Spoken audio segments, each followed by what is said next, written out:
Ja, zdaj pa lahko začnemo. Še enkrat lepo pozdravljeni. Z mano je doktorica Svetlana Slapšak, antropologinja, predavateljica. Letos je imela en ciklus predavanj o Tolstoju, sem ga žal zamudila. Lani je bil prekrasen Shakespeare na vse mogoče, z vseh mogočih kotov in vidikov osvetljen. Svetlana Slapšak je letos tudi dobitnica nagrade Mira, to se pravi Penove nagrade. Iskreno čestitamo. Ja, to je pomembna nagrada. Hvala. In seveda, kot antropologinja, velika poznavalka antike in grške kulture in družbe. In to je, mislim, za ta film eno tako pravzaprav izhodišče, ne, ker nekako do tam nekako se mi zdi, da pomnimo ene stvari, kolikor si jih zapomnimo sploh. Tako da lahko začnemo nekako ab ovo. Bom pa tole ab ovo, tole frazo izkoristila, da še omenim vašo knjigo Kuhinja z razgledom še enkrat. Namreč vedno sem mislila, da ab ovo pomeni pač od začetka, od nekako jajce kot simbol, ne, nekega začetka. Ampak imajo vse dobre fraze imajo pravzaprav podlago v realnem življenju in tudi v kuhinji veliko tega. In tako pomeni ab ovo pravzaprav od jajca, ne, od jajca, s katerim so Rimljani začenjali obroke, ne, in do jabolka, ad malem, ne, s katerim so končevali. Tako da tista vaša knjiga je ena taka enciklopedija vedenja, prekrasna in jo je velik užitek brati. Ampak preden začnemo o tem, v tej težki vsebini tega filma, kako se vas je film kot film dotaknil, ta način pripovedi, način, ki je, zdaj ne bom rekla, da je ženski, ampak režiserka je pa zelo subtilno, ne, to zgodbo zgradila. Kako ste jo vi doživeli? Jaz sem bila popolnoma presenečena nad filmom. Prvič, film ni zgodovinski film. Če ga gledamo danes, se nam zdi, da je nekaj, kar se lahko zgodi čez 30 let. Še enkrat, morda tudi prej. Na drugi strani pa ni zgodovina zaradi tega, ker se tega ne učimo v šolah. To je del zgodovine, ki nam je nekako skrajšan. To ni splošno znanje, ki ga imamo, in to je seveda katastrofalno. Da ne poznamo tega imena, te junakinje, ki na koncu gre na dirke in umre. Na drugi strani je pa tisto, kar je zelo zanimivo v kulturnem kontekstu, ki smo ga mi starejši seveda doživeli. Bi lahko zamislili takšen film kot sovjetski film, brez kakšnekoli spremembe. Bi lahko zamislili, da je to jugoslovanski film, brez kakšnekoli spremembe. Ideološko bi to bil popolnoma prilagojen film tistem obdobju, revolucionarnem, postrevolucionarnem, kakorkoli ga lahko obsojamo, ga lahko obtožimo za hinavščino in vse ostalo, ampak ja, to je tekst, ki je bil pomemben za revolucije. In tisto, kar je morda zame najbolj zanimivo, je poetika tega filma, ki je pravzaprav v celoti brechtovska poetika. Poetika poetizacije delavskega razreda. V tem smislu, da se vzame neka ena usoda, ene ženske in potem se pelje čez njeno osveščanje. Pravzaprav vse, kar se dogaja v filmu, je njeno osveščanje v okoliščinah, v katerih je pravzaprav vse, kar se njej dogaja, normalno za kapitalizem in za žensko v kapitalizmu, v delavskem razredu, za najbolj revne in ostalo. Ampak tisti, če hočete, brechtovski zasuk je tako imeniten, je, da ne umre ona je priča, umre nekdo drug, ki ga vidimo kar večkrat v filmu, ampak ne vemo, da je to pravzaprav prava junakinja filma, ne, tista žrtev. In ta odnos pravzaprav priče, ki postaja akter in ki obenem pač vidi drugega, ki umira, drugo tragedijo. To je pa res pravi brechtovski zasuk, je perfektno izpeljan. Tako da ta film je ves čas, če ste opazili, več je groplanov kot prostorov. Zelo je intimen ta film, luč je intimna, seveda je avtentična, ker gre za obdobje, v katerem reveži niso imeli elektrike, drugi pa so. In na drugi strani pa imate tudi to, ženski lik je ves čas v prvem, najbolj pomemben. Tako da je izjemno, ne samo ta brechtovska kompozicija in struktura in dramaturgija, ampak tudi ta intimizacija, ki seveda ni odvisna od Brechta, ampak od nekakšne senzibilitete režiserke, ki je očitno vedela, kako pristopiti temu, da se izogne vsaki patetiki, da se izogne vsaki poceni historizaciji, da pa ima tudi moški lik, ki morda začuti nekakšno solidarnost do žensk. Ne govorimo o soprogu ene od aktivistov, ampak o policaju, ne, o inšpektorju. Torej, nekaj nam da. Seveda bi lahko takoj rekli, saj to je res idealistično, da policijski inšpektor je imel občutke, ampak je nekaj na tem. Ona nas prepriča, da je ta človek, ki izgleda kot medved, da je ta človek res imel nekaj občutkov za to. Saj je na začetku povedal, da je iz istih slojev, da se spomni svoje mladosti in ostalega. In seveda imate, če hočete, suhoparno gledano, je to cel seznam nepravičnosti, ki se dogajajo ženskam še danes. Odvzem otroka, moška avtoriteta, mobbing, seksualno izkoriščanje na delovnem mestu in vse ostalo, zmanjšanje pravic. In pravzaprav, ko pride tisti tekst na koncu, ne, o ženskih volilnih pravicah, volilne pravice so samo en segment pravic. Ne. In ko pridete do tega, se pravzaprav sprašujete, te ženske so, ne samo v Angliji, isto gibanje je bilo v Ameriki v istem času, še bolj množično, ne, še bolj tragično pravzaprav po posledicah. Se sprašujete, a je res možno, da so bile tako trdne v pravzaprav minimalni zahtevi, ker volilna pravica je pa res minimum. Od tega šele gre naprej, od tega se šele odpirajo področje človekovih pravic, ki so ženske pravice. Mi zdaj imamo 21 letje mimo od trenutka, ko so ženske pravice v Beijingu postale človekove pravice in ko so jih Združeni narodi sprejeli kot človekove pravice, ni več razlika. Ne? In še zmeraj 21 let potem imamo problem, ne? Ker nam z vseh straneh, tudi mediji v Sloveniji, politiki, javnost, kakšnakoli je, nekateri bolj mračni kotički javnosti nam ponujajo verzijo, po kateri je ženska manj vredna, manj pametna. Kako je rekel tisti, ne bom niti imena povedala, manjša. Torej, res živimo v nekem svetu, ki progresivno gre nazaj. In en takšen film je, veste, jaz sem ta film gledala, ko se je pojavil, to je bilo 2 leti nazaj, če se ne motim, ko se je prvič pojavil. On danes ima več značaja, kot je imel prej. On danes ima več moči in več prepričljivosti, kot je imel prej. Neverjetno, v 2 letih, kaj se je zgodilo? Ne? Samo spomnite se, kaj se je vse zgodilo v 2 letih. Ja, kakšna regresija, ne? Zelo hitra. Zelo hitra, ja. Ampak zanimivo, ne, v tem filmu je pravzaprav, ko sem ga s to distanco gledala, ne, da pravzaprav sej ti moški, ne, ki so tako proti tej, sej ti moški so ravno kar dobili volilno pravico.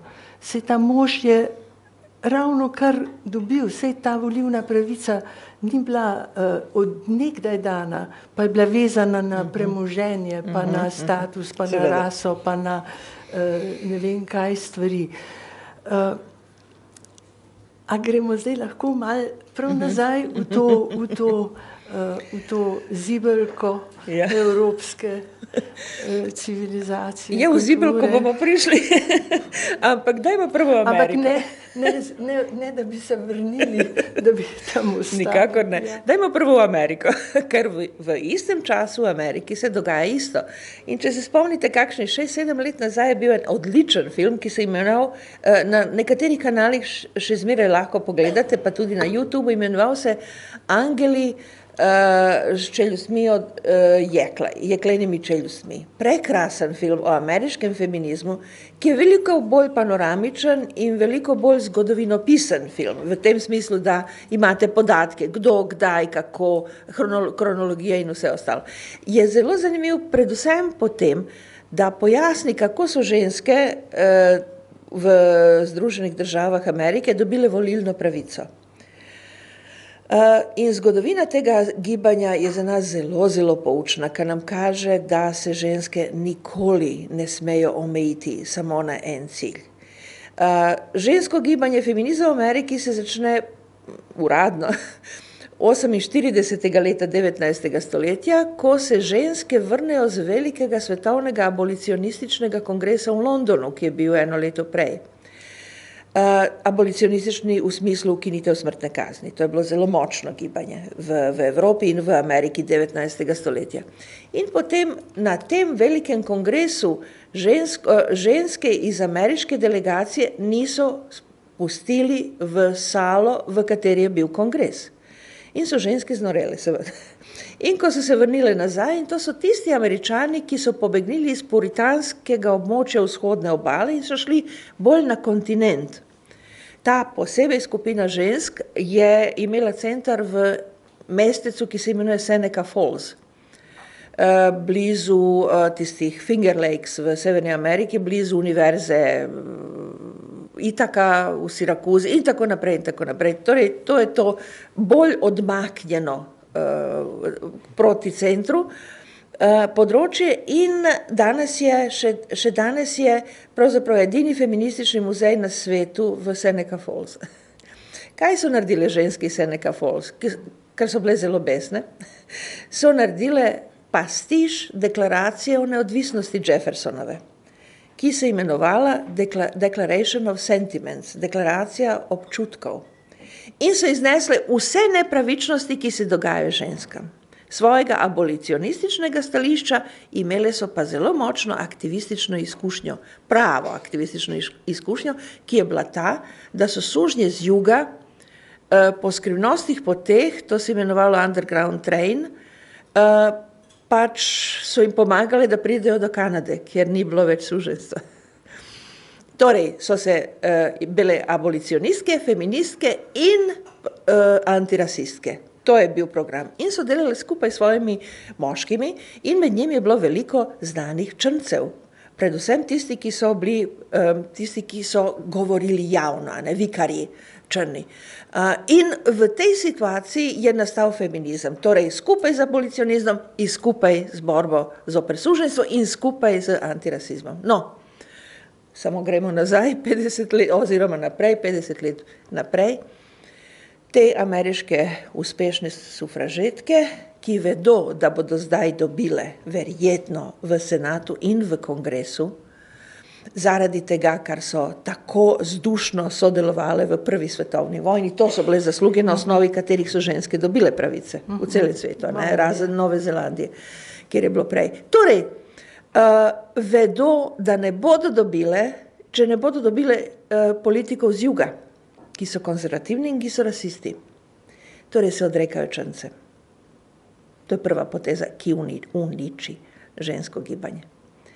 In potem, da bi zadeve bile še hujše, v 60. letih 20. stoletja, preden je izbran Kennedy za predsednika, demokratska konvencija ne spusti črncev not. Še ena napaka. Torej, če hočete, so ženske pravzaprav svojimi političnimi manipulacijami sodelovale v situaciji, ki jo danes vidimo v Združenih državah. Torej, v feminizmu, v borbi za ženske pravice ne gre samo za cilje, ne gre samo za minimalne cilje, ki so občasno edini možni. Gre za politične napake in za, če je kompromiserstvo, če je manipulacija, je konec tega.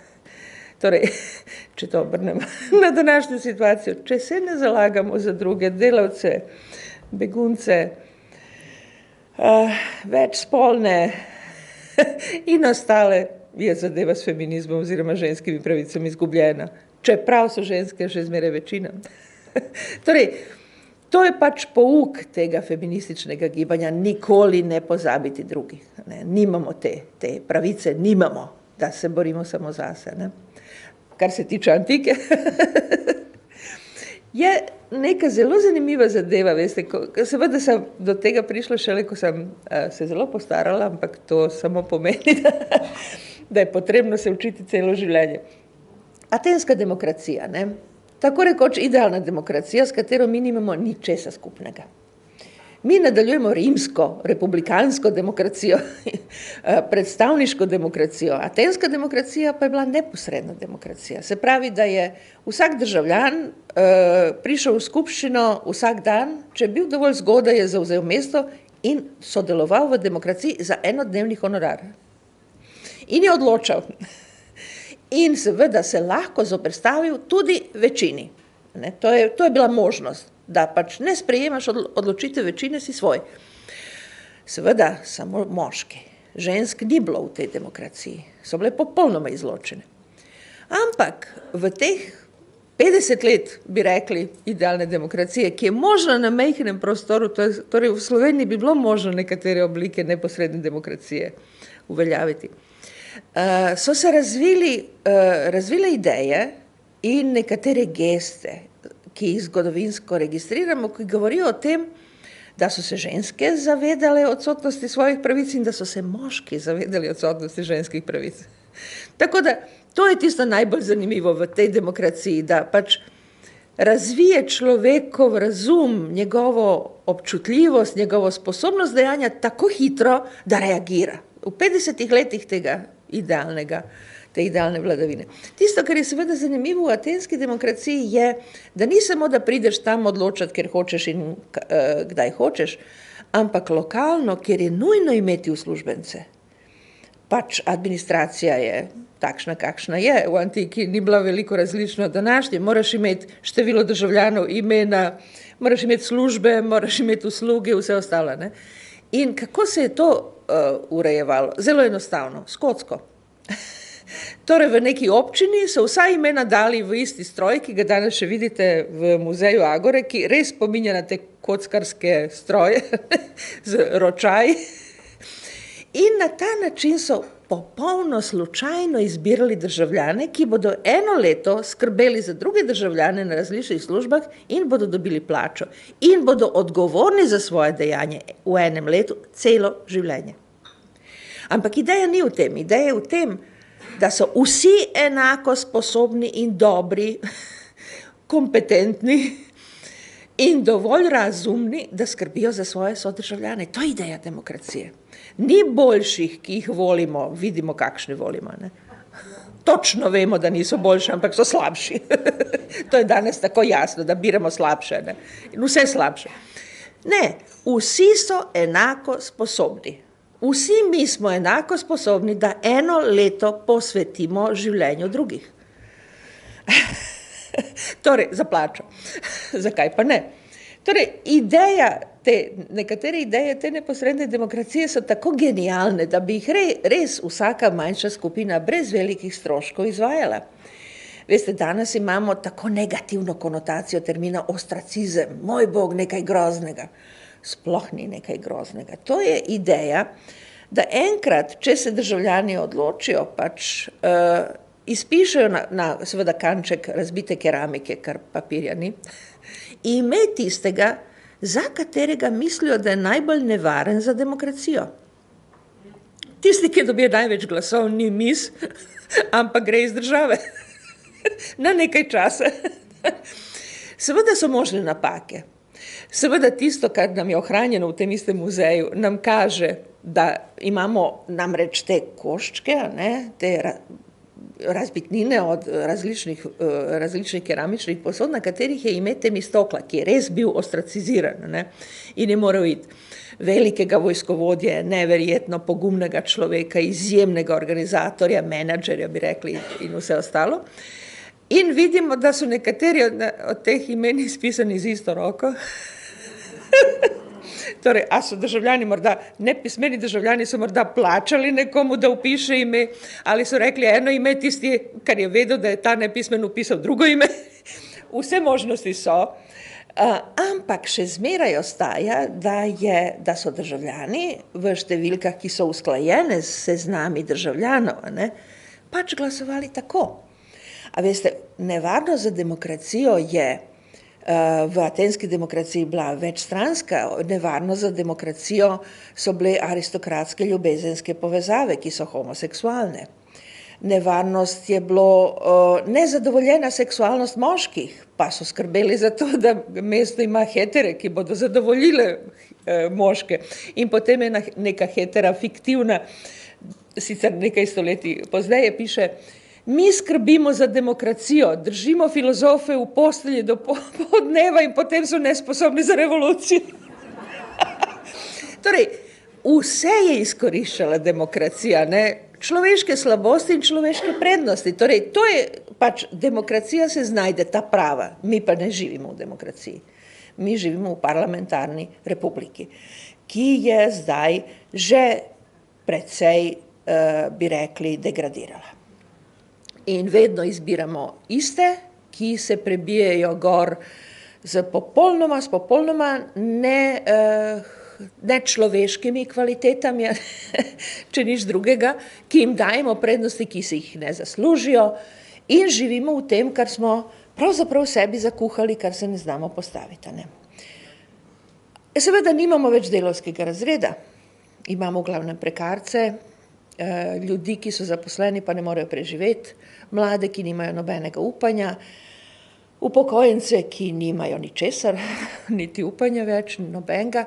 In v tej situaciji pravzaprav edina politična moč, ki ostaja največ prebivalstva na celem planetu, so ženske, ki jih je patriarhat naučil ogromno.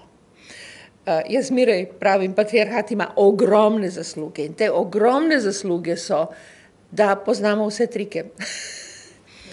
In da smo res, tako kot so nas naučili, imamo rajši mir kot vojno. To nas je patriarhat naučila, ne? To je vse kultura, nič ni narava, ženske so enako divje kot moški, ni nobenega, oziroma obratno. Ampak ne gre za naravo, gre za kulturo, ne? In če se tega zavedamo, imamo v rokah ogromno politično moč, veščine predvsem. Jaz že spet sem šla, če hočete, gremo nazaj v antiko, ker je zabavno, kako so.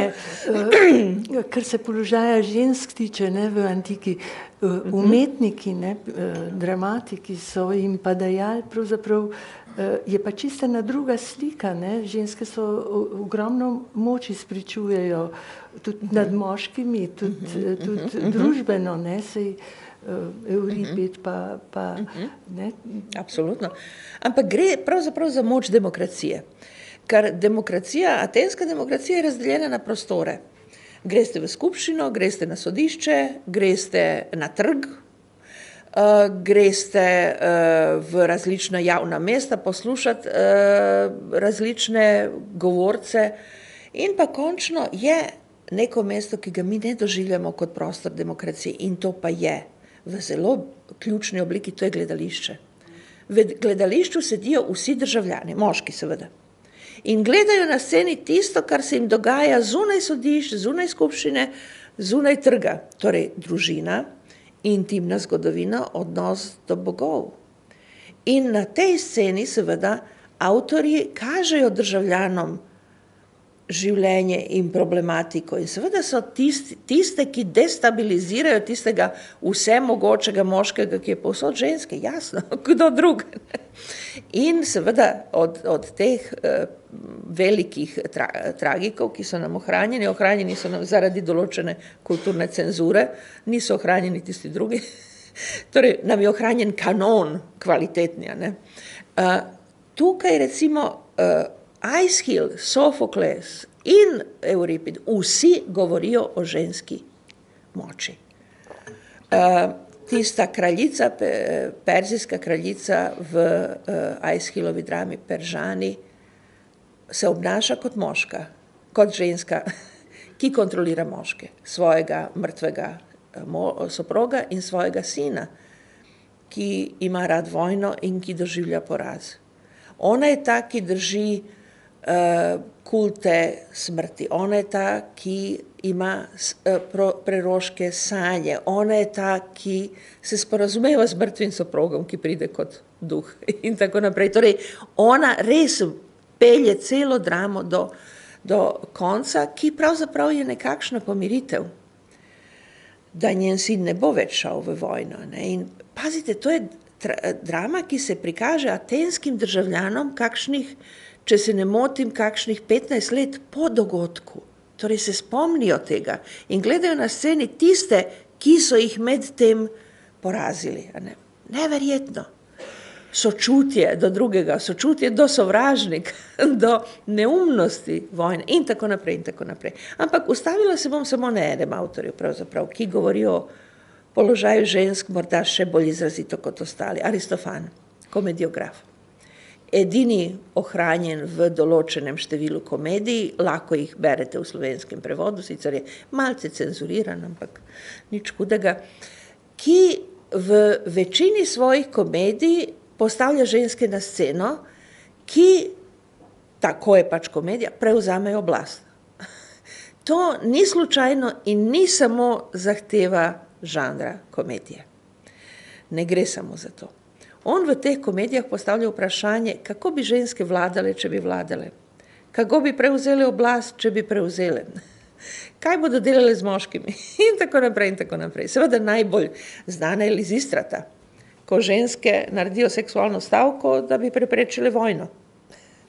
In se združijo s tisto drugo, s tistimi drugimi lakedemonkami, špartankami in one tudi imajo stavko, torej na obeh straneh vojne moški, kako bi rekli, nimajo dostopa do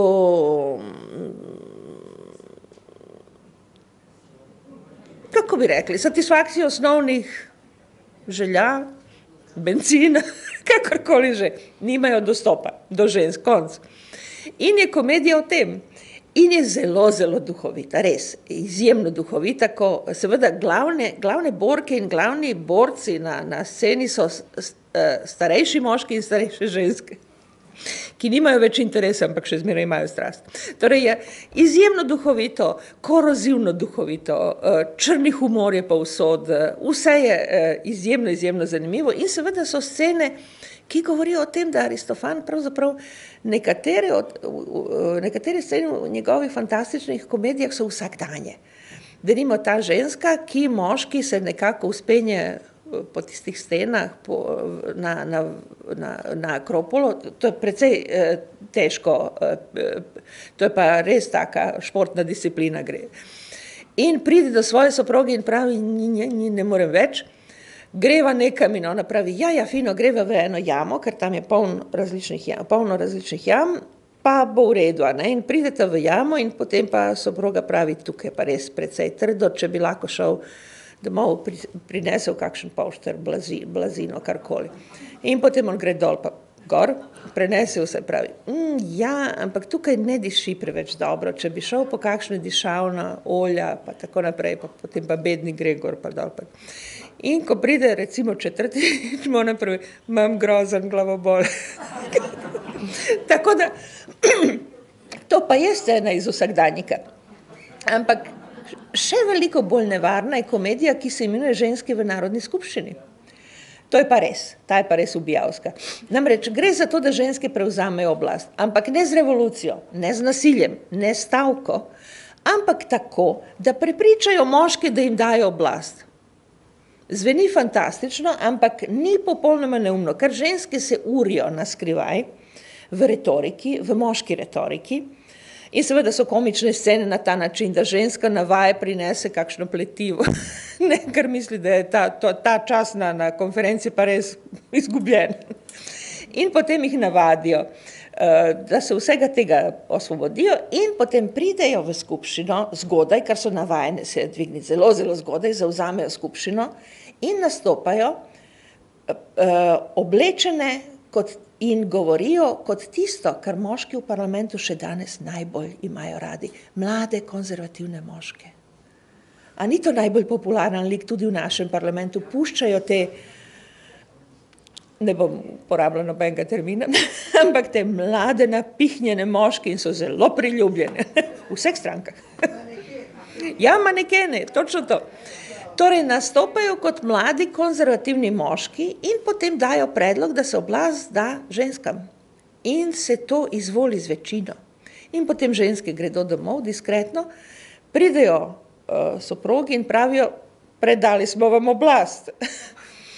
No, in zdaj seveda gre tisti totalno burleskni del, ko se pač nova zakonodaja se aplicira in nova zakonodaja, centralna scena in nova zakonodaja je, da vsak mlad moški preden zadovolji tisto, ki jo je izbral, mora zadovoljiti nekaj starejših žensk. Torej, če je starejša, ima več pravice, ne? In potem je seveda scena po noči, mladi fant pride svoji mili dragi, ki ga čaka na oknu in hoče priti gor in potem se pojavi ena starka in pravi, ne, jaz imam več pravice. In potem pride druga in pravi, jaz imam več pravic. In potem pride tretja in si lahko zamislite zadnjo, ki pride, jaz imam največ pravic. Kakorkoli že. Tisto, kar sem jaz našla v strokovnih časopisih in v knjigah, je katastrofalno.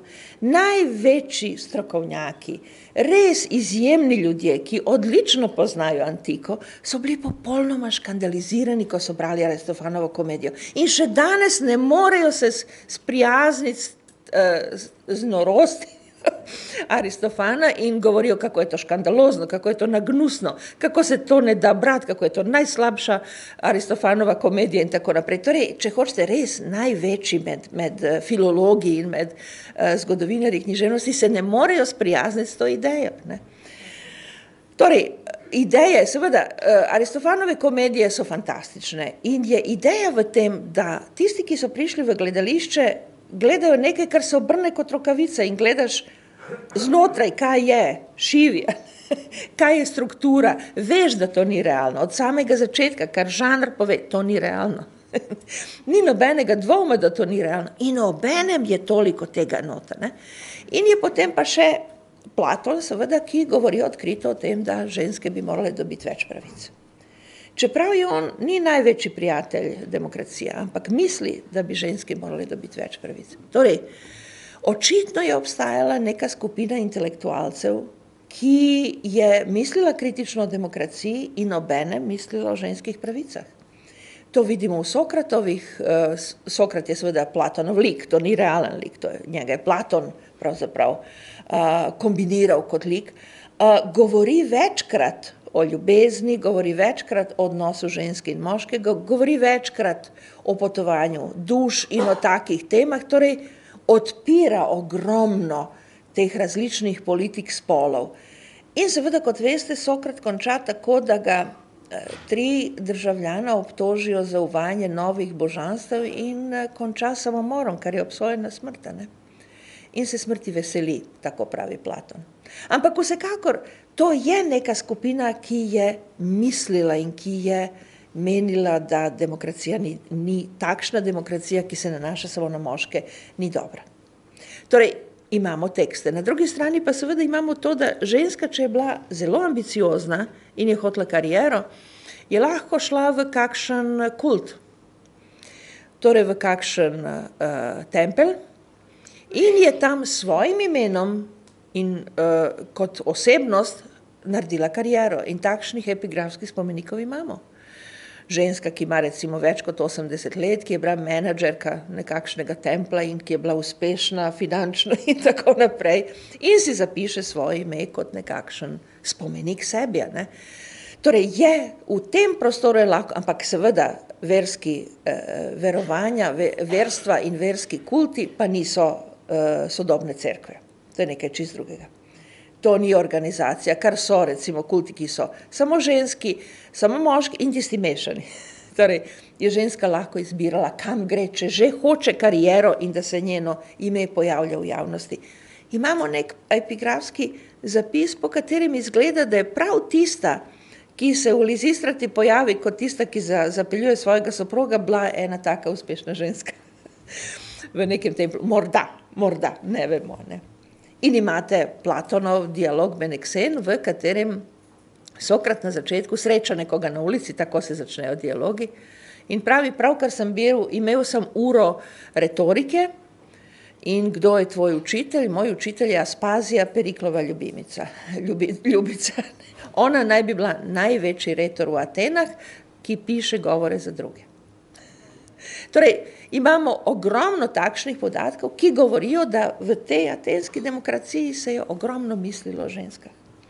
Ampak to, ker ste prej govorili o tem odnosu znanosti do Aristofana, no, pa do teh tekstov, ne, a je to ta subverzivnost, ki je v tekstu samem, toliko odvrača recimo te znanstvenike, no, recimo, da ne morejo tega sprejeti z enim normalnim pogledom, da je to ta moško-ženski, kako bi rekla, nenehno nasprotje? Ne gre, jaz mislim, da nasprotje ne obstaja, če ga družba ne ustvarja. Da je nekaj drugega, ampak Aristofan je sigurno zanimiv. Veste, recimo sovjetski avtori, ki so pisali o antični književnosti, so zmeraj govorili, kako je Aristofan konzervativen. Naj bi bil nek desničar in tako naprej. Zahodni avtori, ki pišejo Aristofanu, še danes pišejo, da je on komunist. Torej, očitno gre za nekoga, ki ima smisel še danes. Namreč, Aristofanove komedije so tako ostre, tako korozivne do vsake oblasti, tako duhovite, tako res subverzivne, kot pravite, to je pravi termin, da še danes in šele v prihodnosti bodo brane. In seveda na drugi strani, veste, Aristofana je zelo malo v zgodovini tudi evropskega gledališča. Zelo, zelo malo. Zelo so redki trenutki, v katerih se je gledališče odločalo, da sploh predstavi Aristofana. In ko je bila diktatura v Grčiji, 27. aprila so 67. leta so polkovniki zavzeli oblast, uničili demokracijo in tisto republikansko demokracijo in ostalo. In potem so naredili seznam cenzuriranih del in cenzuriranih tudi celotnih disciplin znanstvenih. In seveda zaradi tega, kar se začne je prvi bil Aristofan. Torej, Grki cenzurirajo svoje, ne, bi rekli, ki jih obenem hočejo prisvojiti. Seveda, na tem seznamu so bili tudi nuklearna fizika, sociologija in tako naprej. Vse sorte različnih disciplin, ki so bile preveč za polkovnike, ki so bili pač, bi rekli, primitivci. Pa so res bili primitivci. A vprašava malo za kakšno mnenje o filmu, tako da lahko kakšno drugo iztočnico, kot jih jaz dajem, vam ponudimo. Kakšna misel o filmu. Se je zanimivo, kako so te sufražetke, so jih pravzaprav ta termin, ne, je bil kot ena psovka, kot ena... In če natančno pomislim, pravzaprav še v moji mladosti je sufražetka malo pomenila. Še zdaj? Ja. Ja. So pa one... So pa one to besedo enkrat izkoristile, tako da so napisale sufra get, ne, ta get dobiš, vzameš, ne, da so z besedno igro izkoristile. In zelo zanimiva je v tem filmu, no pa vedno, vloga medijev, ne. Še kako kamere, fotoaparati, časopisi, vseeno. Se ni stvar zgodila, dokler jo nismo videli na televiziji, ne? Za nas seveda jasno. Ampak veste, poreklo besede je izjemno zanimivo. Ius suffragi v latinščini je pravica, volilna pravica. In sufražet kot diminutiv je nastalo na osnovi tega termina subret v komediji, v to nizki reviji, to je tista služkinja, ki je seksualni objekt, ne, in potem subret, sufražet, ne, na ta način, zelo po analogiji. Poslabšalna, ne. To je ta ideja, od sufražetke, ne. Ampak to ni bilo dovolj, seveda. Je še dodano pomenilo na to.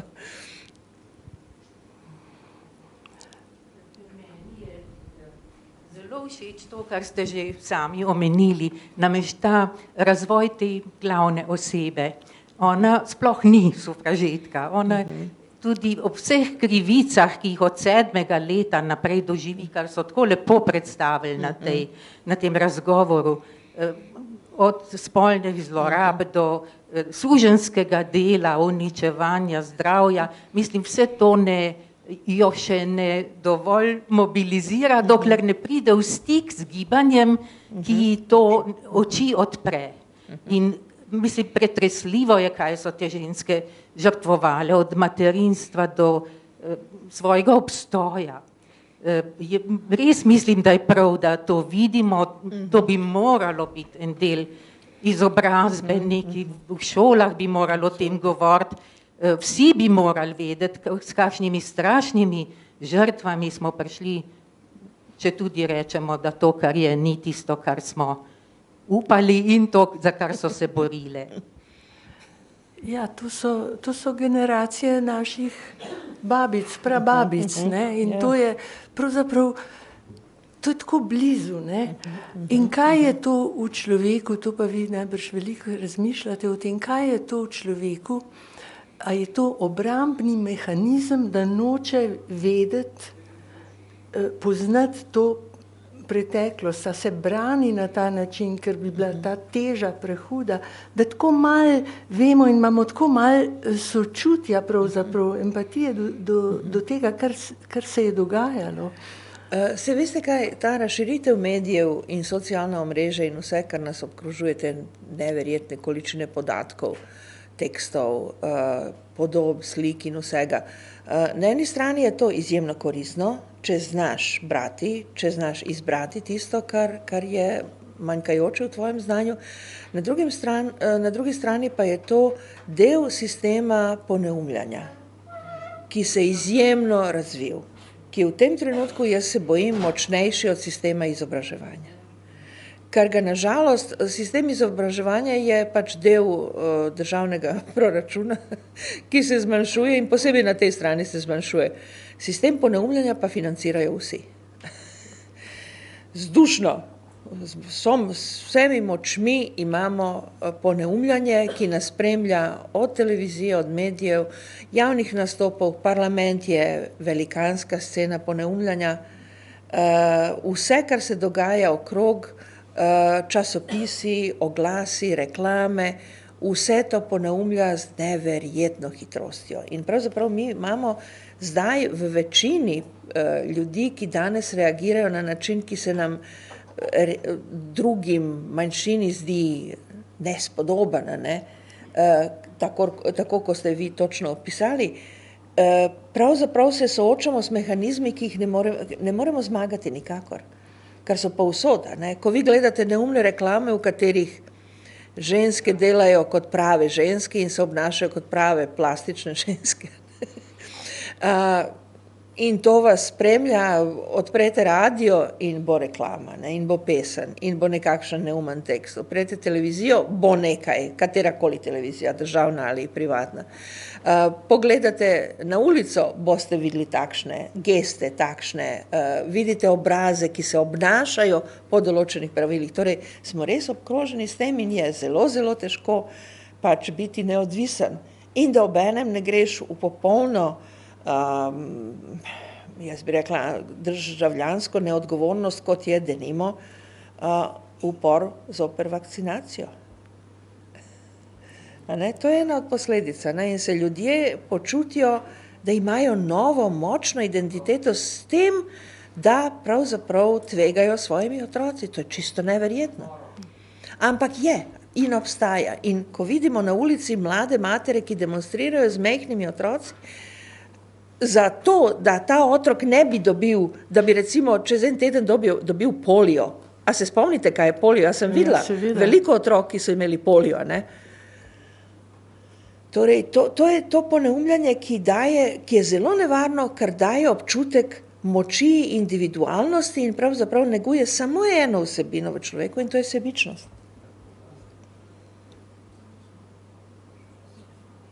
Ja, se opravičujem, sem že spet vzela besedo. Ne mi dovolite.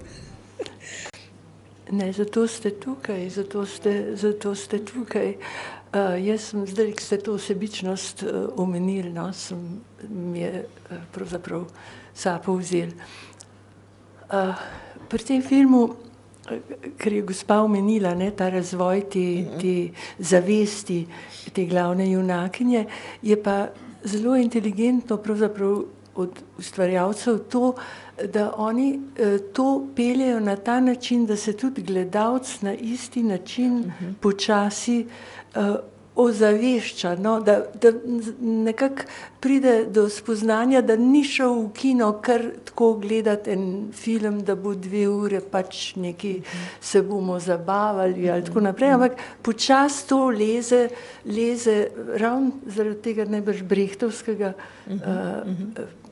načina, je to res en zelo pretresljiv film, ki ga je pa spet treba videti na ta velikem platnu, čeprav ga tudi na malem deluje, ampak resnično tele bližnji posnetki, ki so tako prefinjeno narejeni, namreč narejeni so tako, da niso narejeni z namenom varčevanja, ne, to se pravi, da bomo samo obraze, ampak ti čutiš v ozadju eno veliko dogajanje, nenehno, ne, drago dogajanje, tako mislim, z producentskega stališča, ampak kamera pa lovi te bližnje in to je tako res lepo in krasno narejen.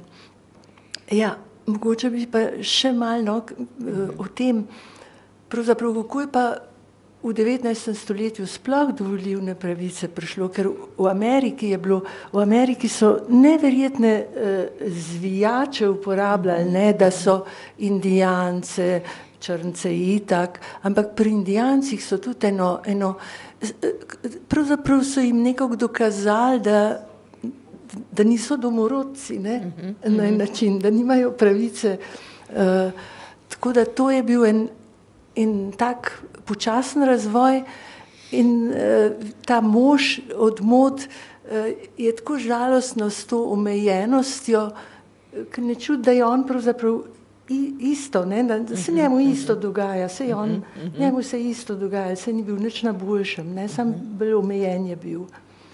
Ja, veste, pred kratkim je predsednik po imenu Trump imel izjavo, v kateri je omenjal, bil je pač februar je mesec črnskih pravic v Ameriki in je veliko proslav in seminarjev in podobno in se je on vključil v to zadevo tako, da je omenil Frederika Douglasa. In ga omenil, kot da bi Frederick Douglass bil še živ. Frederick Douglass je umrl proti koncu 19. stoletja. Bil je črnec in izjemno vešt govorec, izjemno, res. Nekaj je tudi ohranjeno v teh fonografskih zapisih. Frederick Douglass izhaja iz Seneca Falls skupine. One so ga rešile in potem iz njega naredile to, kar je bil. Kandidiral je za predsednika Združenih držav skupaj s svojo vicepredsednico. Žensko belko kandidatko je nastopil na volitvah in seveda dobil tako malo, da to ni vredno pomena. Ampak to je ta človek in potem ga Trump omenja, kot da bi še bil živ. On pojma nima o ameriški zgodovini. To je tisto, kar je najhujše. Ne? Ko gledate, recimo, greste na internet in pogledate Frederika Douglasa, moj bog, kakšen lep človek na drugi strani, ne? Tako markanten in potem pa preberete njegove govore. On je bil suženja, ne? Iz suženjske družine. To so te zgodbe ameriške, ki so zelo poučne zaradi tega, ker so nekatere tudi uspešne. Ne? In ta človek je danes nekakšen simbol, o katerem predsednik Združenih držav pojma nima. samo mu je nekdo dal ime. Ostalega pa se ni potrudil, da izgoogla, kdo je Frederick Douglass. Ne.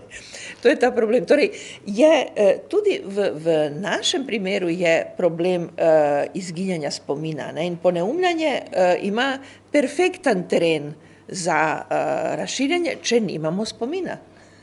Če ne negujemo spomin, če se ne spomnimo vseh feministk v Sloveniji, vseh žensk, ki so nekaj naredile, vseh pomembnih žensk in tako naprej, če ne beremo.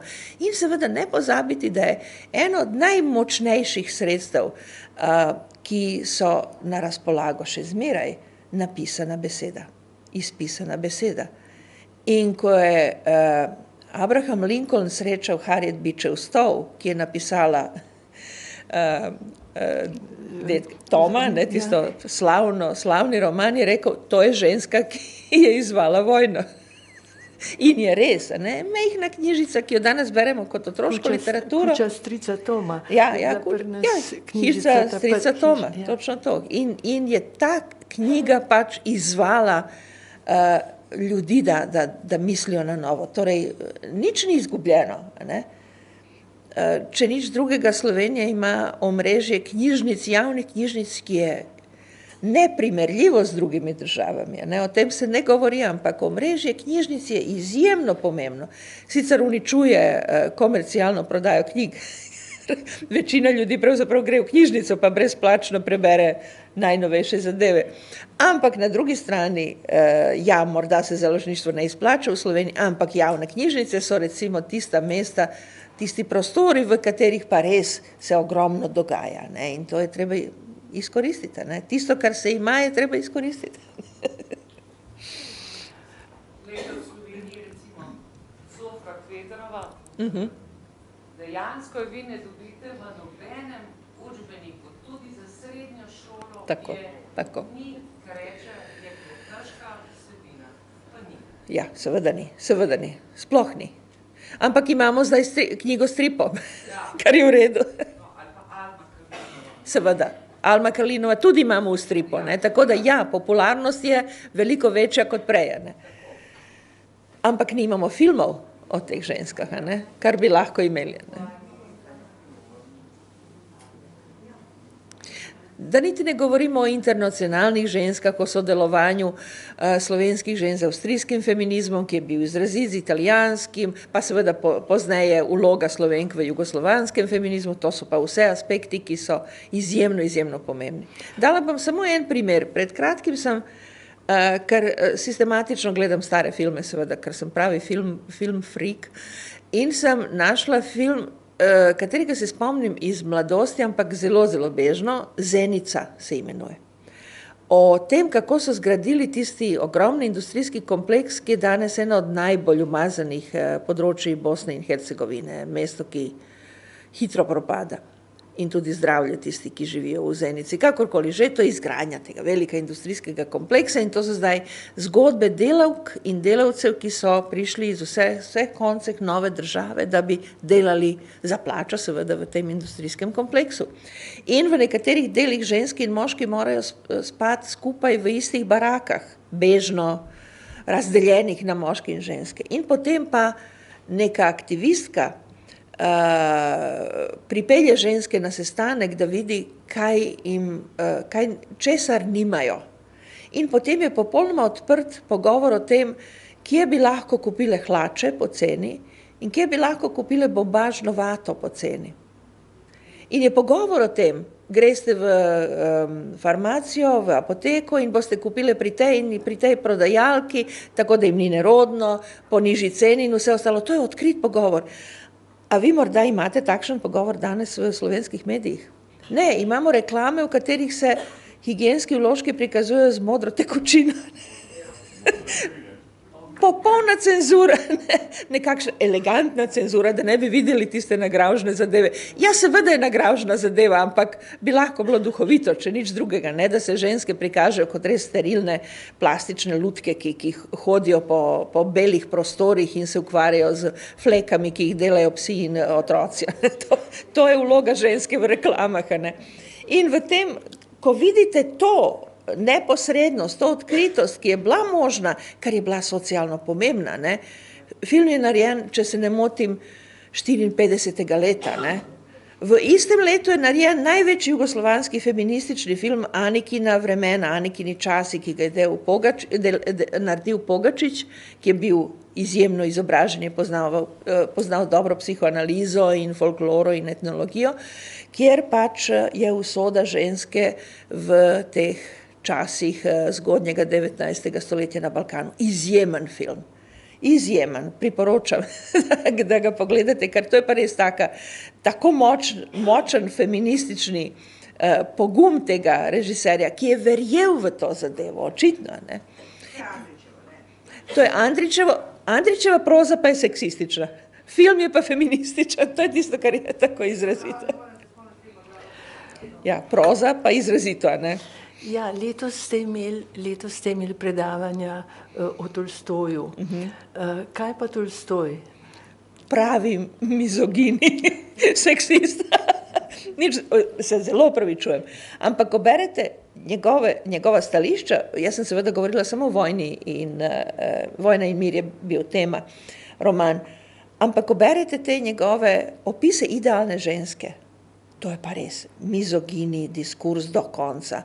Da najboljše, da nima razuma, kar samo ovira moškega, da ga razume brez besed, da jemlje njegove besede nekje v zraku in sprejema, ampak seveda ona ne more dojeti tega, ampak naj bo, če nič drugega, naj bo mila in draga in to je nekako vse. Ne? To je njegov diskurs o ženskah. In potem pa, veste, v prvem poglavju, tisto, kar me je res fasciniralo, v prvem poglavju romana imate opis žene Bolkonskega, soproge Bolkonskega, tiste prve. Njen obraz in njeno obnašanje je veverica. Ona je veverica, ona je žival. Potem pa greste naprej in pravzaprav vsaki ženski lik je žival. To niso ljudje. Helena, ki je sicer negativen lik, je kobila. Nataša je golobica, no to je malce boljše, ampak Sonja je pes. Imate ves čas to metaforiko, ki se seveda pisatelj očitno ne zaveda, oziroma on misli, da je to nekaj, kar pripada tej prozi, ampak vse ženske so živali v njegovem romanu. Ne? Bolkonski nikoli ni konj, Pierre nikoli ni medved, ampak ženske pa so veverice, lisice, kobile in ostalo. In to je zelo stara tradicija. Ne? V antični poeziji obstajal žanr, ki se imenoval hoje, tista ki. In to je bil katalog žensk, ki so izenačene, vsaka ženska je ena žival. In potem gre cel seznam. Menda je Hesiod imel tudi takšen katalog, ampak Simonidov nam je ohranjen. In tukaj je Simonid Zamorgosa in tukaj imamo kobila, ki zauzema preveč prostora in preveč je. Psica, ki govori ves čas, opica, ki je najslabša od vseh in še naprej in še naprej, svinja seveda in tako naprej. In seveda na koncu 10. pride idealna ženska. Katera je idealna ženska? Katero žival bi zamislili kot idealno žensko? Kaj mislite? Ne. Ni šanse. Čebela. Ni telesa, ni glasu, dela kot nora. A ni idealna? In še prinaša ves čas. Torej, čebela je idealna ženska. Mogoče bi še, ker se že koncu bližamo, ne? Mogoče bi še malo o tem novem smotru 1. maja, ki ga je treba pravzaprav določiti 1. maja in ženskega predpasnika. Ja, to je, seveda, ženske lahko izkoriščamo vse figure, vse predmete, ki jih imamo in to na ironičen način. In seveda je v feminizmu zmeraj bila pomembna duhovitost. Ni neduhovitega feminizma. Sem se zadnjič spomnila stare feministične šale, ki jo zelo redno obnavljajo, predvsem o Božiču, kot dve starki se pogovarjata in ena pravi, začetje brezgrešno, negrešno začetje še nekako razumem, morda je možno, ampak kje so našli 3 modrece?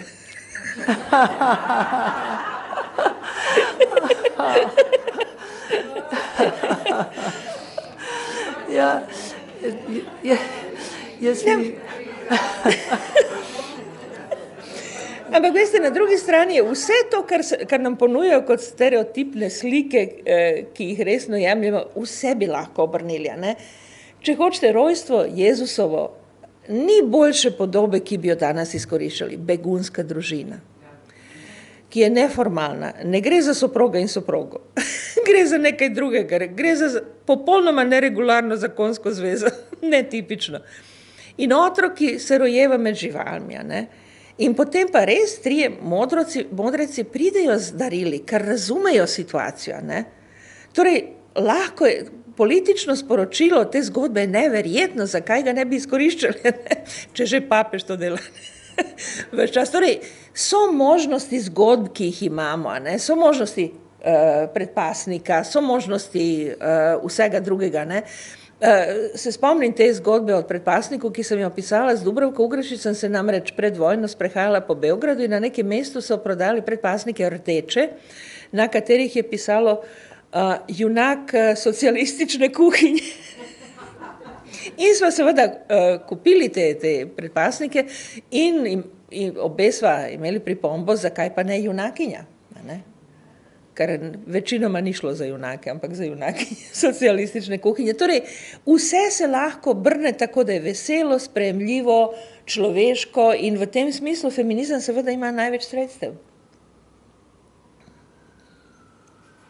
In to, kar ste rekli, ne, da ni feminizem ne more uspeti, če skupaj ne bomo seveda delali, ne. To je recimo ta slavna, res svetovno slavna feministka Julka Hlapec-Đorđević, ki je živela v Pragi in ki je bila prijateljica Zofke Kveder. Zelo dobri sta bili. Ona je napisala, da ne moremo ničesar brez feminofilnih moških. Tako jih je, to je termin, feminofilni moški, tisti, ki imajo radi ženske.